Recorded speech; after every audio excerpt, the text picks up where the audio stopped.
días, Carolina, Mario, público televidente.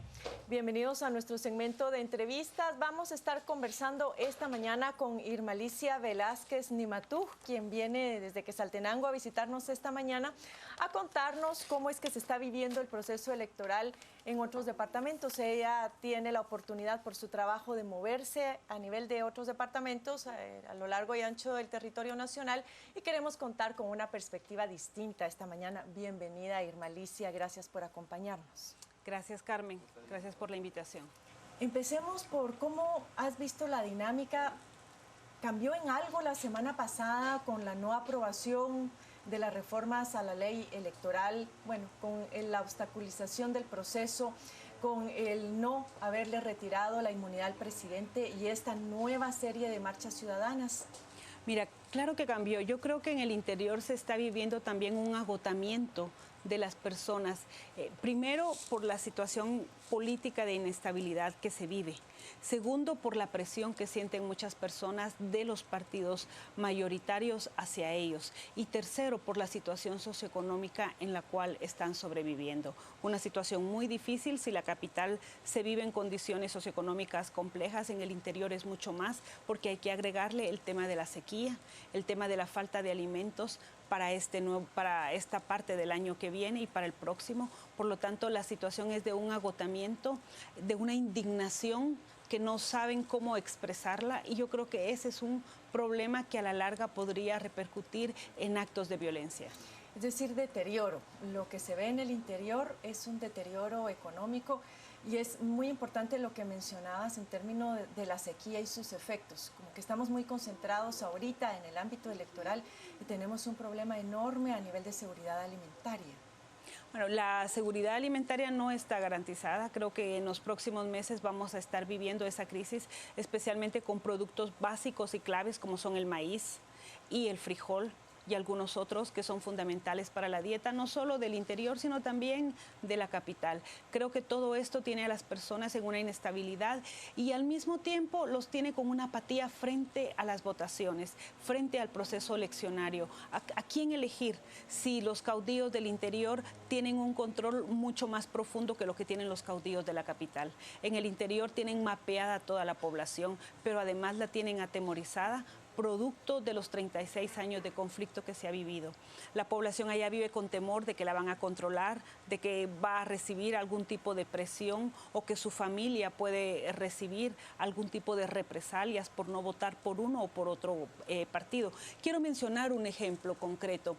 En el caso del departamento del Quiché, si nos vamos al norte, en lo que es el área Ixil, ahí podemos ver, por ejemplo, los municipios que fueron más golpeados por el conflicto armado, cómo cada uno de estos municipios ha sido obligado por los partidos mayoritarios a identificar plenamente su casa con una bandera, ya sea la bandera roja o la bandera naranja. Esto a cambio de recibir prebendas como fertilizantes o otro tipo de regalos. Esto es ilegal. Sin embargo, hasta allá no llega el Tribunal Supremo Electoral. Y no hay quien pueda hacer esa denuncia por ellos, por estas poblaciones, porque no solamente es lo de la bandera, hay otro tipo de estrategias como esa petición de que tomen una fotografía en el momento en que emitan su voto. En algunos casos podrá ser por el interés de que les den alguna prebenda y en otros porque tienen temor a cualquier tipo de agresión o intimidación si es que finalmente no cumplen con este requisito. Bueno, yo creo que está abierto para que cualquier ciudadano pueda hacer la denuncia. Sin embargo, como vuelvo a decirte, en el interior los caudillos controlan fuertemente a las poblaciones. Por eso, sectores de varios lugares ven las elecciones como la posibilidad de mover levemente a estos caudillos, no de anularlos totalmente, porque eso requiere de un proceso, ¿verdad? Muchas poblaciones ven la posibilidad de su voto como una vía no violenta de tratar de cambiar estas circunstancias bajo las cuales han vivido, de opresión, de control y de temor que no ha cesado en el interior. Ahora, si bien no hay una presencia del Tribunal Supremo Electoral, muchos han insistido en que las misiones de observación deberían de iniciarse previo, es decir, tienen que tomar en cuenta la parte preelectoral, durante y postelectoral.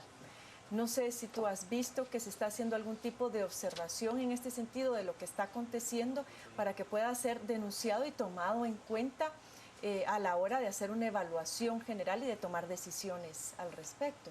Bueno, creo que las misiones son fundamentales para poder recoger y hacer un análisis del estado de situación. Sin embargo, las misiones llegan momentáneamente, ¿verdad? Las misiones tampoco se establecen en áreas, diríamos, complejas del país. Tampoco están las condiciones para que estén. Por lo tanto, lo que se recoge son solo pinceladas de lo que está ocurriendo.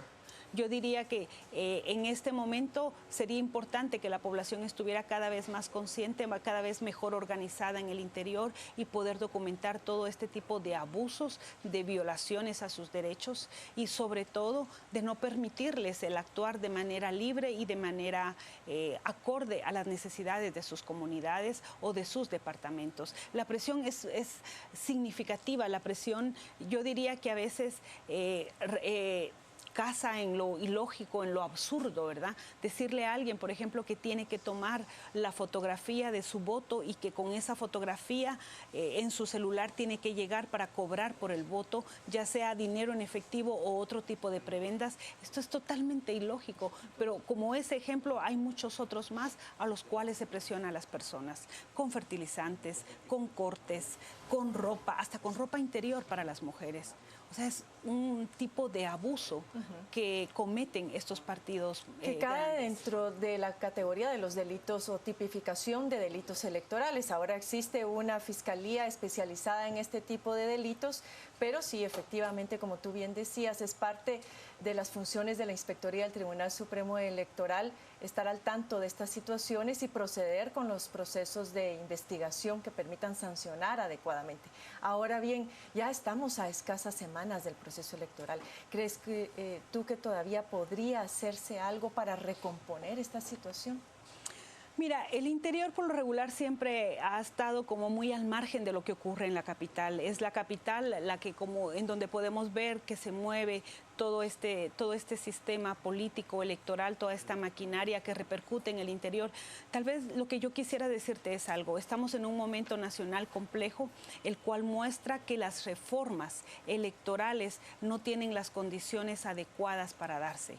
Estamos ante una clase política, diríamos, atroz, voraz, insaciable en su capacidad de enriquecimiento y de control de los diferentes poderes y estratos económicos de Guatemala. Por lo tanto, las condiciones para reformas casi que no están. Y la semana pasada fue el mejor ejemplo de eso. La población está consciente de eso. Necesitamos reformas. Pero ¿cómo hacer las reformas si quienes deben hacer las reformas son precisamente quienes tienen ese control total? Quienes se han beneficiado del sistema y cómo funciona hasta ahora. Vamos a ir a conocer las opiniones de nuestro público televidente en redes sociales, luego regresamos a comentar. Vamos contigo, Carolina. Gracias, Carmen. Desde temprano planteamos la pregunta para que nos dieran a conocer qué panorama se avisora para las elecciones generales de este 6 de septiembre. Tenemos bastante participación por parte de los televidentes. Iniciamos con la lectura en Facebook de algunos comentarios. Fran Mejía nos dice que bueno, pero lamentablemente no veo nada nuevo. Todos estos lagartos son de lo mismo. Yo quiero que alguien nos dijera quién es menos malo por el bien de nuestra sufrida Guatemala. Armando Peñate, en estas condiciones no queremos elecciones. Adrián Rojas Dubón, hay que asistir a las urnas y elegir de lo que hay, pero no a los de rojo, no a los de naranja, al verde, eso lo tengo claro. Denis Castillo, fraude electoral.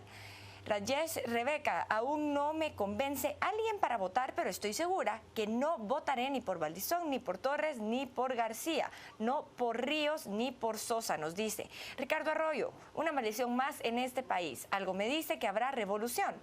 Federico García, hay que darles una lección a estos políticos, en especial a los diputados. No hay que votar por los que se reeligen, hay que refrescar el Congreso, porque si no hay un cambio, ¿se imaginan que queden los mismos?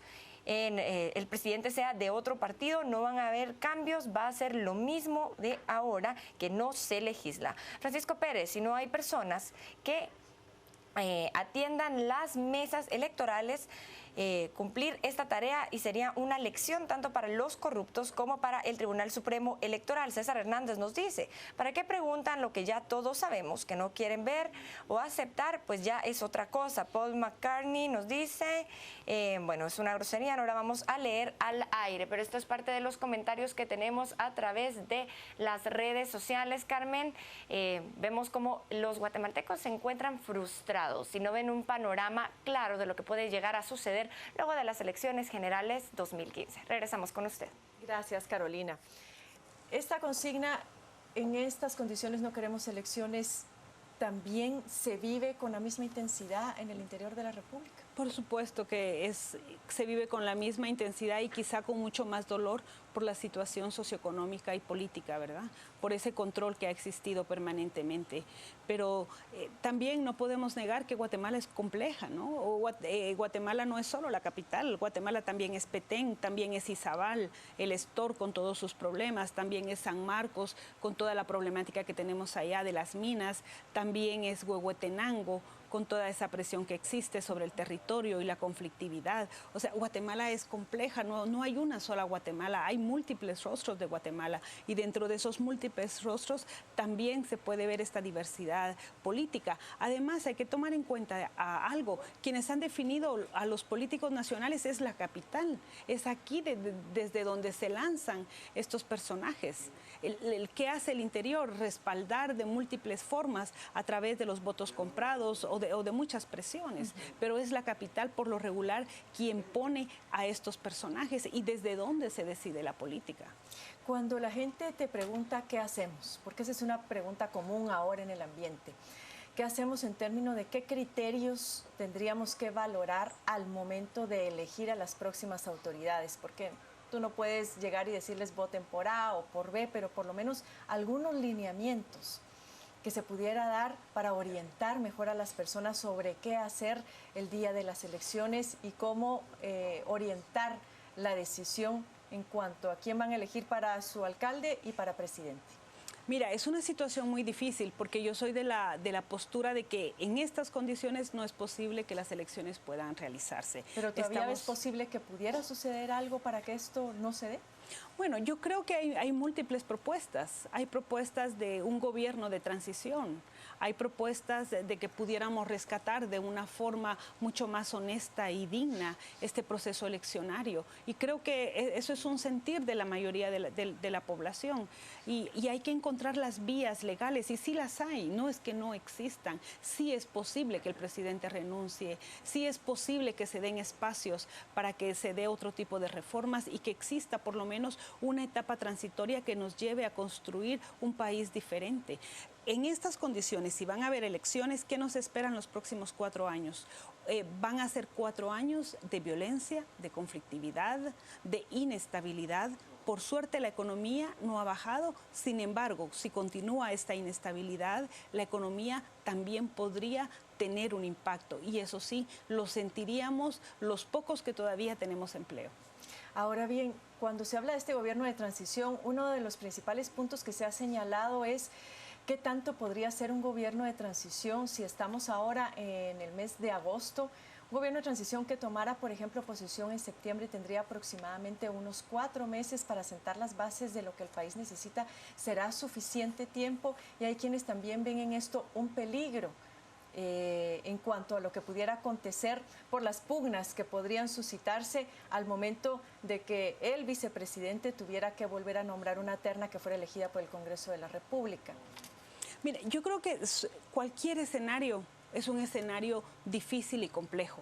El temor que existe, diría yo, es no querer atrevernos a tratar de construir otro país en estas condiciones. Yo creo que estas son las condiciones. Nunca vamos a tener unas condiciones adecuadas, en paz, en diálogo permanente que nos permitiera hacer otro tipo de transición. Esto es lo que tenemos y yo creo que hay que aprovecharlo. ¿Te imaginas si en el 44 no se hubiera dado, por ejemplo, la revolución que se dio? Tampoco se hubieran logrado esos grandes pasos que dio Guatemala. Yo diría que es casi lo mismo, es atrevernos.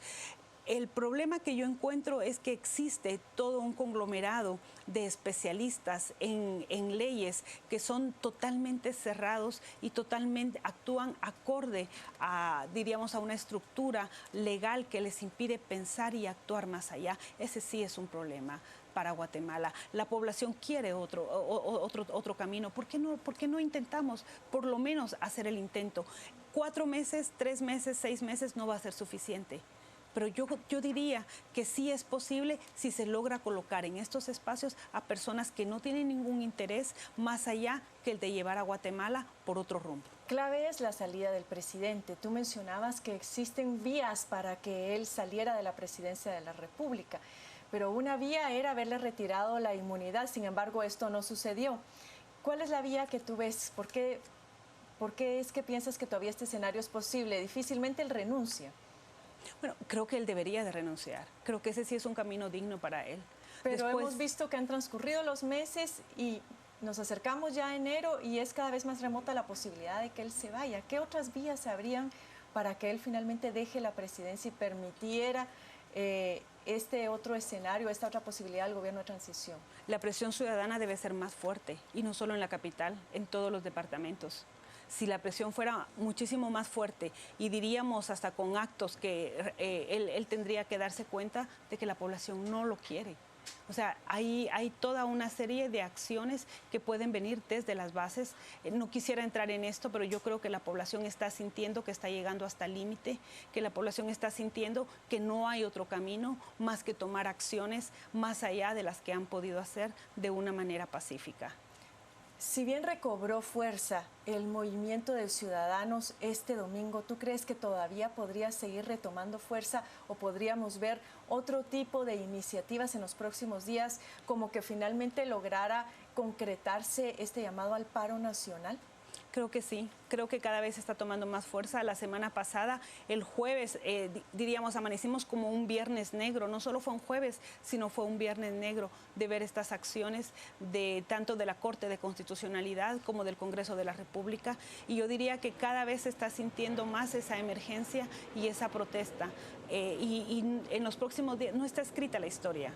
Las cartas no están echadas. La gente no quiere ir a votar, la gente no cree en estas mentiras, la gente ve un Tribunal Supremo electoral débil, incapaz de actuar, incapaz de hacer que la ley se cumpla, ve también todo un sector de abogados y de constitucionalistas que exigen que se cumpla la Constitución, pero esta no responde a los intereses. ¿Y qué decir de los otros actores del sistema político? Es decir, si bien está este malestar y podríamos esperar mayores acciones por parte de la sociedad, de los ciudadanos, ¿qué podríamos esperar? ¿Qué escenarios nos esperan, por ejemplo, con un CACIF, con las iglesias, con medios de comunicación? ¿Tú crees que podrían ir avanzando y alinearse en este mismo sentido o los ves más bien articularse por otro lado? Bueno, cada quien va a responder acorde a sus intereses. Cada quien va a responder acorde también a lo que le conviene en este momento, ¿no? Y no podríamos imaginar qué pudiera pasar mañana porque el escenario se está moviendo constantemente. Yo no me atrevería a decir cómo podemos ver el mañana. Lo que sí creo que es importante es que la población de a pie, la población de clase media fundamentalmente, porque cada vez la clase media está disminuyéndose y siendo golpeada. Esta es la población que va a cambiar el país. Esta es la población que va a mover. No va a ser solo el CACIF, no van a ser solo los otros actores, no va a ser solo el Congreso de la República, no va a ser solo el Ejecutivo. Creo que hoy más que nunca hay una fuerza fundamental en la juventud, en las poblaciones del interior, en los departamentos. Hay poblaciones cada vez más conscientes y dispuestas a dar una batalla. La población ciudadana de la capital nos está diciendo, nosotros le dimos el voto al presidente Otto Pérez Molina y nosotros le estamos exigiendo que le vamos a retirar ese voto. Y esto es fundamental. Gracias, Irmalicia, por tu tiempo, por las reflexiones. Se nos ha terminado este espacio, pero vamos a volver con más ahora con Carolina y Mario. Retornamos a la mesa principal.